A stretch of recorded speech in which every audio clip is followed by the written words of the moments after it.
오늘 주시는 말씀은 마태복음 24장 37절로 44절까지 말씀입니다. 마태복음 24장 37절로 44절까지 말씀입니다.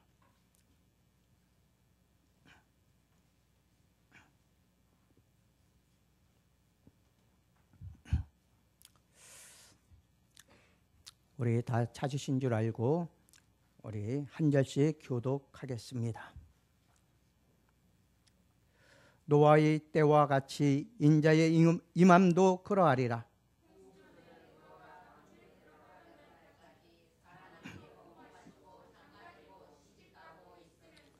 홍수가 나서 그들을 다 멸하기까지 깨닫지 못하였으니 인자의 임함도 이와 같으리라.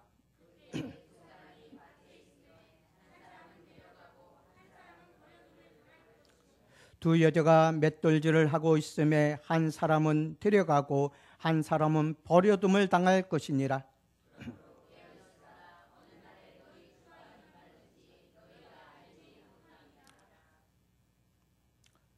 너희도 아는 바니 만일 집주인이 도둑이 어느 시각에 올 줄을 알았더라면 깨어 있어 그 집을 뚫지 못하게 하였으리라.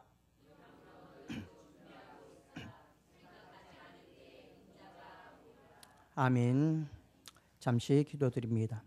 아버지 하나님 감사합니다. 오늘도 주님께서 저희와 함께하여 주시고 하나님을 찬양하며 영광 돌리며 예배드리며 기도할 수 있도록 인도하심을 감사드립니다.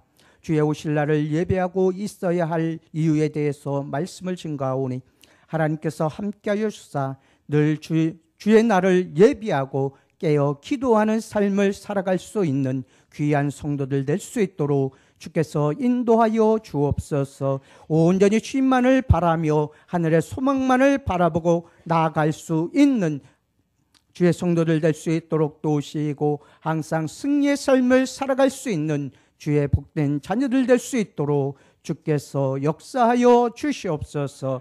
예수님의 이름으로 기도드리옵나이다. 아멘. 예수님의 재림은 마치 노아의 때와 같을 것이라고 말씀하고 계십니다.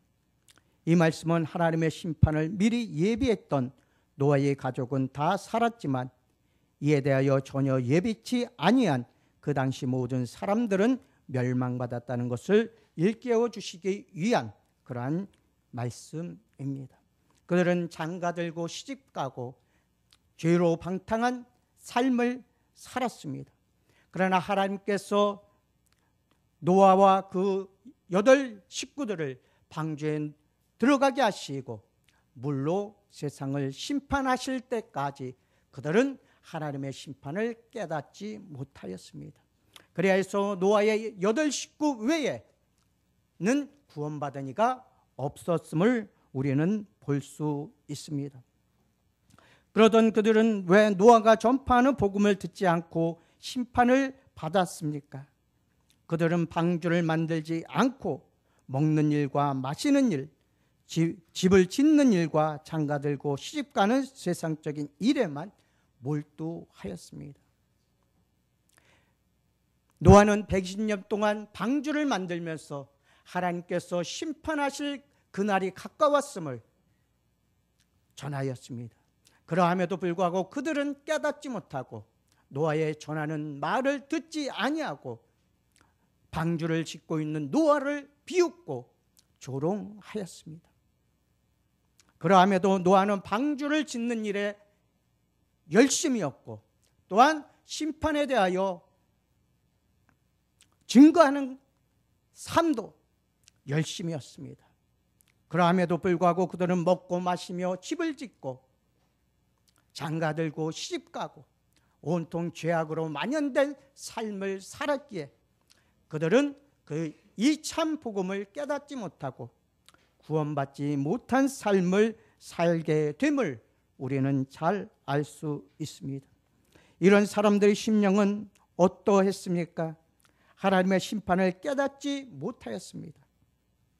이런 사람들의 심령 가운데 그들은 오직 죄악으로 가득 차 있었고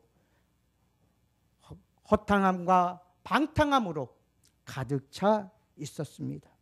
그러므로 주님은 그들이 홍수가 나서 저희를 다 멸하기까지 깨닫지 못하였다고 말씀해 주고 계신 것입니다.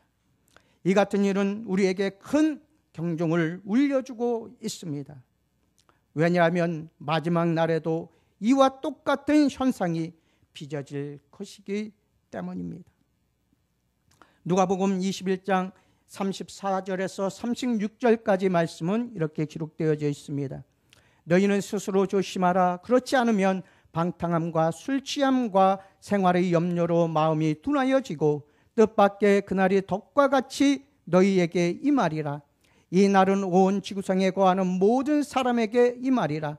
이러므로 너희는 장차 올 이 모든 일을 능히 피하고 인자 앞에 서도록 항상 기도하며 깨어 있으라 하시니라고 말씀해 주고 계십니다. 마지막 날이 덫과 같이 우리에게 임한다고 말씀해 주셨습니다. 이 날은 온 지구상에 있는 모든 사람에게 임하는 그러한 날입니다. 그렇기 때문에 장차 올 이 모든 일을 능히 피하고 하나님 앞에, 예수님 앞에 서도록 항상 기도하며 깨어 있으라고 우리에게 경고해 주고 있는 그러한 귀한 말씀인 것입니다. 첫째로 마지막 날에는 데려감을 당하고 버려둠을 당하는 일이 일어나게 됩니다. 노아 때의 형편을 말씀하신 후 예수님은 그때에 두 사람이 밭에 있음에 하나는 데려감을 당하고 하나는 버려둠을 당할 것이요 두 여자가 맷돌을 갈고 있음에 하나는 데려감을 당하고 하나는 버려둠을 당할 것이니라고 말씀해 주십니다. 여기서 그때란 말씀은 분명히 예수님의 재림의 날을 가리키고 있습니다. 그러면 데려감을 당한다는 것과 버려둠을 당한다는 말씀은 무엇을 뜻하고 있는 것인가? 이 시간 우리에게 큰 깨달음을 주실 것입니다. 첫째로 데려감을 당한다는 말씀은 심판에서 최종적인 구원의 역사를 말씀하고 있습니다. 하나님께서 홍수 심판 전에 노아의 가족을 구원하심에 그들을 모두 방주 안에 들어가게 하신 후 땅을 멸하시는 심판, 홍수를 내렸습니다. 또한 롯의 경우에도 마찬가지였습니다. 롯이 소돔과 고모라를 떠나서 산 위에 오르기까지 하나님께서는 그 심판을 면하게 하시고 그들을 구원하여 주신 것을 우리는 볼 수 있습니다. 그러나 그 안에는 소돔과 고모라를 뒤돌아봄으로써 소금 기둥이 튀었음을 우리는 알 수 있습니다. 마지막 날에도 세상을 바라보며 세상 어떤 것을 위하여 사는 삶 속에는 구원함이 없습니다. 오직 여호와 하나님만을 바라보고 그 주께서 가신 그 길을 따라 행하고 나가는 자만이 구원의 길에 들어선다는 사실을 우리는 알 수 있습니다. 하나님의 백성들은 데려감을 당하고 심판받을 사단의 자녀는 다 버려둠을 당하게 될 것이라고 주님께서는 말씀해 주시는 것입니다. 첫째로 이것은 알곡추수를 말하고 있습니다. 예수님은 가라지에 비유해서 결론적으로 이렇게 말씀하셨습니다. 둘 다 추수 때까지 함께 자라게 두어라. 추수 때에 내가 추수꾼들에게 말하기를 가라지는 먼저 거두어 불사르게 단으로 묶고 곡식은 모아 내 곡간에 넣으라 하리라고 마태복음 13장 30절에서는 말씀해 주고 있습니다. 주인은 좋은 씨앗을 밭에 뿌렸습니다. 그러나 원수들이 와서 가라지를 덧뿌리고 갑니다. 그랬을 때에 가라지와 알곡이 더불어 자라나게 됩니다. 그리고 그것을 깨닫지 못하고 있습니다. 그러나 그것이 자라고 이제 추수할 때가 되었을 때에 알곡과 가라지는 나뉘게 된다는 것입니다. 가라지는 단에 묶어 먼저 불사르게 내버리고 알곡은 모아 하늘 곳간에 넣게 된다는 사실입니다. 그렇기 때문에 우리는 알곡이 되어야 합니다. 가라지가 되어서는 아니 됩니다. 알곡이 되어 하늘 곳간에 들어가야 합니다. 그래야만 참된 구원의 역사가 우리에게 임한다는 사실을 알아야 할 것입니다. 그러나 가라지로 변한다면 우리는 구원을 얻지 못하고 멸망의 길로 나가게 됨을 볼 수 있습니다. 이 같은 알곡 주소는 세상 종말에 나타날 것임을 계시록에서는 말씀해 주고 있습니다. 또 다른 천사가 성전으로부터 나와 구름 위에 앉은 이를 향하여 큰 음성으로 외쳐 가로되 네 낫을 휘둘러 거두라. 거둘 때가 이르러 땅에 곡식이 다 익었음이로다 하니 구름 위에 앉으신 이가 낫을 땅에 휘두르매 곡식이 거두어지니라고 말씀해 주셨습니다. 곡식을 거두기 위한 추수꾼들이 곡식을 거두어 갑니다. 그리고 그 곡식은 하늘 창고에 차곡차곡 쌓이게 된다는 것입니다. 그렇기 때문에 우리는 더욱더 힘써서 주님만을 위한 삶이 되어야 하고 주님께서 오실 그날을 항상 준비하며 예비하며 기도하며 깨어 있어야 할 것입니다.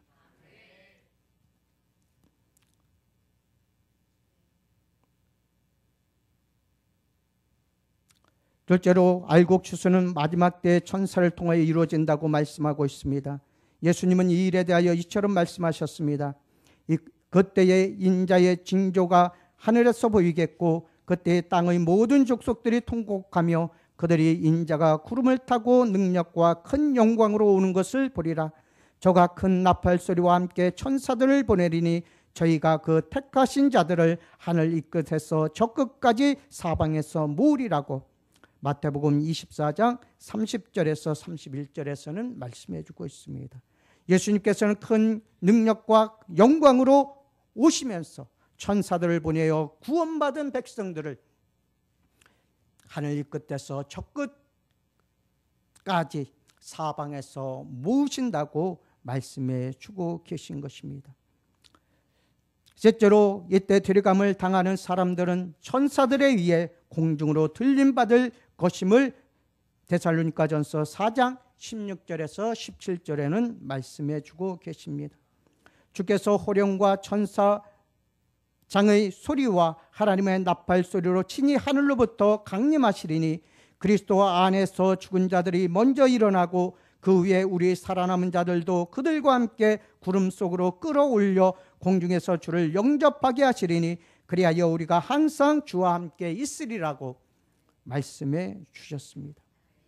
그러면 왜 마지막 하나님의 심판 직전에 이처럼 그리스도인들의 공중 영접이 있어야 하는 것입니까? 우리는 이에 대하여 분명히 해답을 가져야 합니다.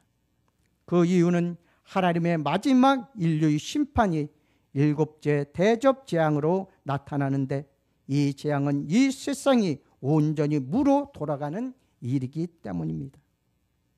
이에 대하여 계시록 16장에서는 사람이 땅에 있어 오므로 처음 겪는 큰 지진으로 큰 성 바벨론이 세 갈래로 갈라지게 되고 만국의 성이 간데 없어지는 성과 각 섬도 그리고 산악도 다 없어지게 되는 그러한 유일무이한 심판이 마지막 날에 있을 것을 경고해 주고 계시는 말씀입니다. 마지막에 이 세상에 내리는 하나님의 진노의 심판이심을 명시하고 계신 말씀입니다. 그런데 이런 심판에서는 이 땅 위에 살아남을 사람이나 짐승이 하나도 없음을 말씀해 주고 계십니다. 스바냐서 1장 2절에서 3절에는 여호와께서 이르시되 내가 땅 위에서 모든 것을 진멸하리라.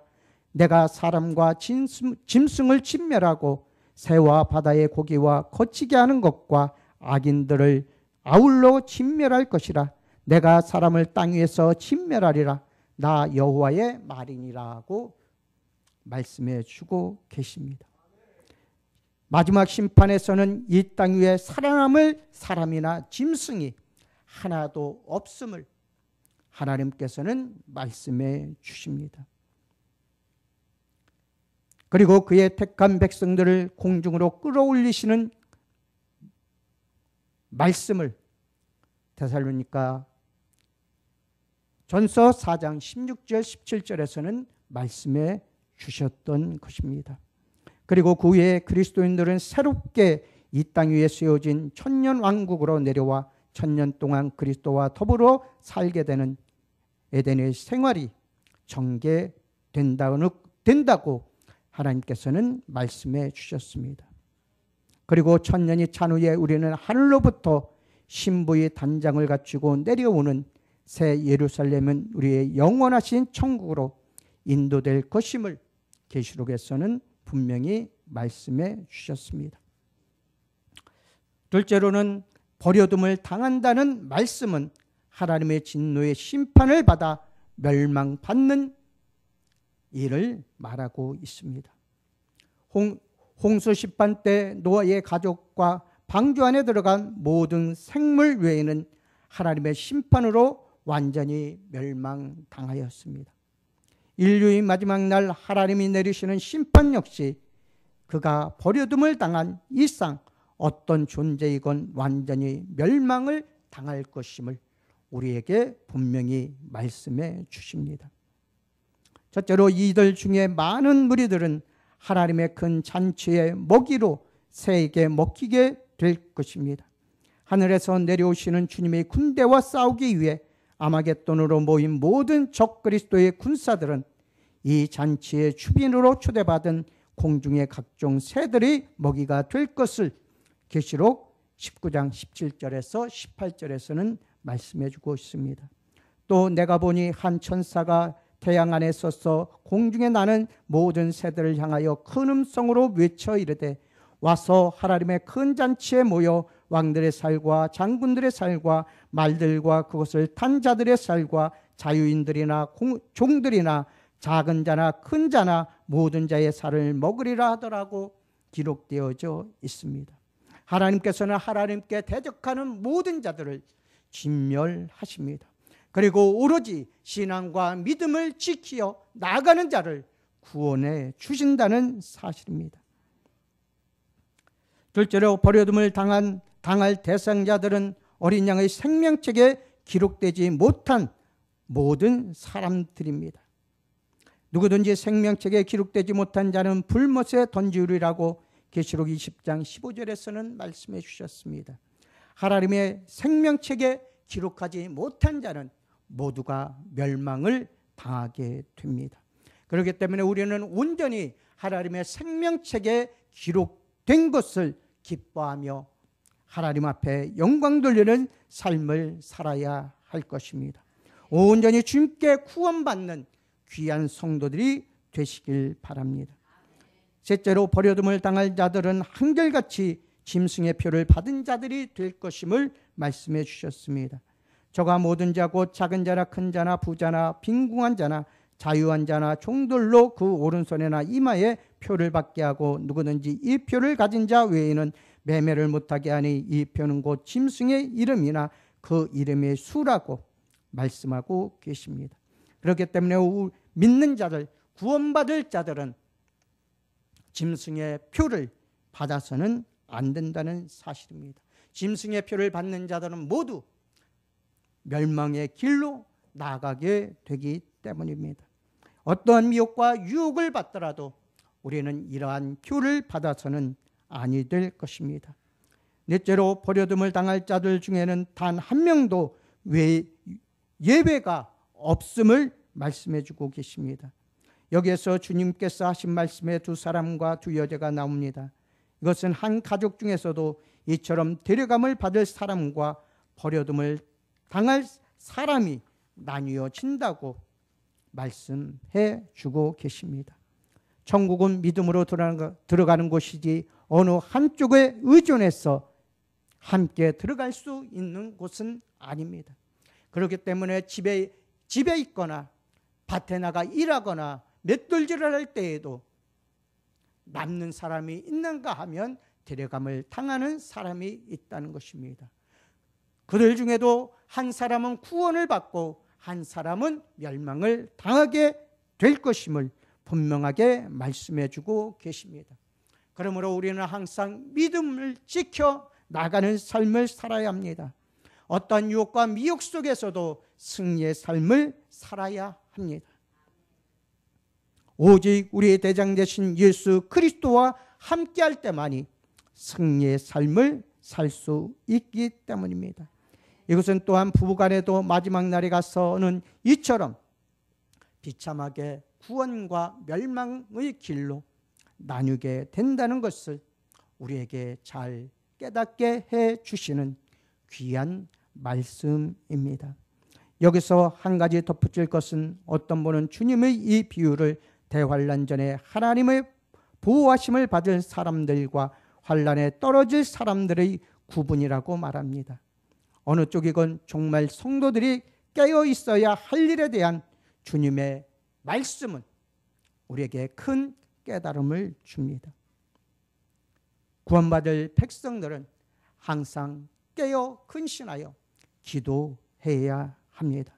주님께서 오실 그날을 항상 예비하고 준비하고 기다려야 함을 우리에게 말씀해 주고 계신 것입니다. 둘째로 이러므로 예비하고 있으라고 말씀해 주고 계십니다. 이러므로 깨어 있으라고 주님은 결론적으로 말씀해 주십니다.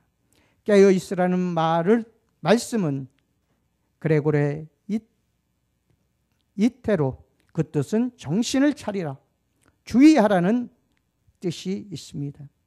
예수님은 도적의 경우를 비유로 그의 재림을 예비하라고 하신 말씀이 무엇인지를 가르쳐 주셨습니다.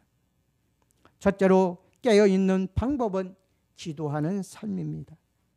이러므로 너희는 장차 올 이 모든 일을 능히 피하고 인자 앞에 서도록 항상 기도하며 깨어있으라고 누가복음 21장 36절에서는 말씀해 주십니다. 장차 올 일, 그리고 이 일을 능히 피하고 예수 그리스도 앞에 서도록 우리는 항상 기도하며 깨어 있어야 합니다. 둘째로 깨어 있는 일은 그날을 예비하는 것입니다. 어린 양의 혼인잔치에 참여할 신부들은 특별한 단장을 해야 하는데 그 단장은 깨끗한 세마포라고 했습니다. 성도들의 옳은 행실의 세마포는 그리스도인의 열매로 나타난다고 요한복음 15장 5절에서 8절은 말씀하고 있습니다. 나는 포도나무요 너희는 가지라. 그가 내 안에 내가 그 안에 거하면 사람이 열매를 많이 맺나니 나를 떠나서는 너희가 아무것도 할 수 없음이라. 사람이 내 안에 거하지 아니하면 가지처럼 밖에 버려져 마르나니 사람들이 그것을 모아다가 불에 던져 사르느니라. 너희가 내 안에 거하고 내 말이 너희 안에 거하면 무엇이든지 원하는 대로 구하라. 그리하면 이루리라. 너희가 열매를 많이 맺으면 내 아버지께서 영광을 받으실 것이요 너희는 내 제자가 되리라고 주님께서는 말씀해 주셨습니다. 열매를 맺는 가지가 되어야 한다는 것입니다. 열매를 맺지 못한다면 꺾여져 버림받고 그것을 사람들이 주워다가 불에 사른다고 말씀해 주셨습니다. 그러나 열매를 많이 맺으면 하나님께서 영광을 받으실 것이라고 주님께서는 분명히 말씀해 주셨습니다. 이렇듯이 하나님께서 원하시는 열매를 맺혀 하나님 앞에 드려야 합니다. 그 열매를 드리는 자만이 참된 구원을 얻게 된다는 것입니다. 깨어있는 방법은 진리의 말씀 위에 굳게 서서 결코 미혹을 받지 말아야 할 것을 말씀해 주셨습니다. 거짓 선지자나 거짓 그리스도의 미혹을 받지 않기 위하여 우리는 진리 위에 굳게 서 있어야 합니다. 데살로니가 후서 2장 9절에서 12절에는 이렇게 기록되어져 있습니다. 악한 자의 나타남은 사단의 활동을 따라 모든 능력과 표적과 거짓 기적과 불의의 모든 속임으로 멸망하는 자들에게 있으리니 이는 그들의 진리의 사랑을 받지 아니하여 구원함을 받지 못함이라. 이러므로 하나님이 미혹의 역사를 그들에게 보내사 거짓 것을 믿게 하심은 진리를 믿지 않고 불의를 좋아하는 모든 자들로 하여금 심판을 받게 하려 하심이라고 분명하게 말씀해 주셨습니다. 악한 자의 나타남은 사단의 활동으로 인함이라고 말하고 있습니다.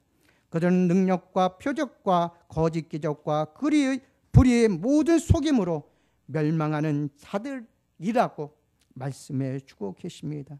그들은 진리의 사랑을 받지 아니하였고 구원함을 받지 못하는 자임을 주님께서는 분명히 말씀해 주셨습니다. 그러므로 하나님의 미혹의 역사를 그들에게 보내사 거짓 것을 믿게 하심은 진리를 믿지 않고 불의를 좋아하는 모든 자들을 심판을 받게 하려 하심이라고 분명하게 말씀해 주고 계신 것입니다. 악한 자의 나타남은 그들로 하나님의 심판을 받게 함이라고 주님께서는 분명히 말씀해 주십니다. 그러므로 우리는 이러한 미혹과 유혹과 시험을 당하지 않도록 깨어 기도해야 할 것입니다. 마지막 결론의 말씀을 드립니다. 지금은 노아의 때입니다. 노아의 때보다 더욱 흉악한 죄에 빠져 살고 있는 자들을 많이 볼 수 있습니다. 그리고 모든 교회는 세속화되어져 가고 있습니다. 또한 지금은 롯의 때입니다. 소돔과 고모라가 죄가 만연하여서 하나님의 심판을 받았듯이 지금 이 세상도 노아의 때보다 더한 죄악으로 만연된 삶을 살아가고 있음을 볼 수 있습니다. 또한 음란의 세대입니다. 깨어있어 그날을 대비하는 성도가 되어야 할 것입니다. 주님께서는 오늘도 우리를 부르고 계십니다. 회개하고 온전히 주께 돌아와 주께서 원하시는 열매를 맺기를 원하고 계십니다. 그러므로 우리는 항상 깨어 근신하여 기도하는 삶을 살아가고 주께서 원하시는 열매를 맺어 하나님께 영광 돌리는 삶을 살아갈 때 우리에게 참된 구원의 놀라운 역사가 일어날 것을 믿습니다. 우리 예정교회 모든 성도들 하나님 앞에 온전한 믿음의 열매, 사랑의 열매, 나눔의 열매, 성령의 열매를 주렁주렁 맺어 참된 구원의 반열에 들어설 수 있는 귀한 성도들이 되시기를 주님의 이름으로 축원합니다. 기도하시겠습니다. 아버지 하나님 감사합니다. 주님께서는 깨어 근신하여 기도하라고 말씀해 주십니다. 깨어 있어야 주님이 오실 그날을 예비하고 대비할 수 있습니다. 주님은 오실 그날은 아무도 알지 못하며 오직 하나님 아버지만이 알고 있습니다. 아버지여 우리와 늘 함께하여 주사 우리가 온전히 깨어 근신하여 기도할 수 있도록 도우시고 주께서 오실 그날을 예비하고 준비할 수 있는 삶을 살아갈 수 있도록 주께서 인도하여 주옵소서. 그리하여 주께서 원하시는 열매를 맺어 하나님께 영광 돌리며 참된 구원의 판열에 들어설 수 있는 귀한 성도들 될 수 있도록 도우시고 항상 기뻐하며 쉬지 말고 기도하며 범사에 감사하는 삶을 살아갈 수 있도록 주께서 인도하여 주옵소서. 마지막 때에 참된 구원의 역사가 아버지의 이 교회 위에 일어날 수 있도록 도우시고 모든 성도들이 한마음 한뜻으로 온전한 마음으로 하나님 앞에 설 수 있는 그날을 준비할 수 있도록 주께서 도와주옵소서. 예수님의 이름으로 기도드리옵나이다. 아멘. 하늘에 계신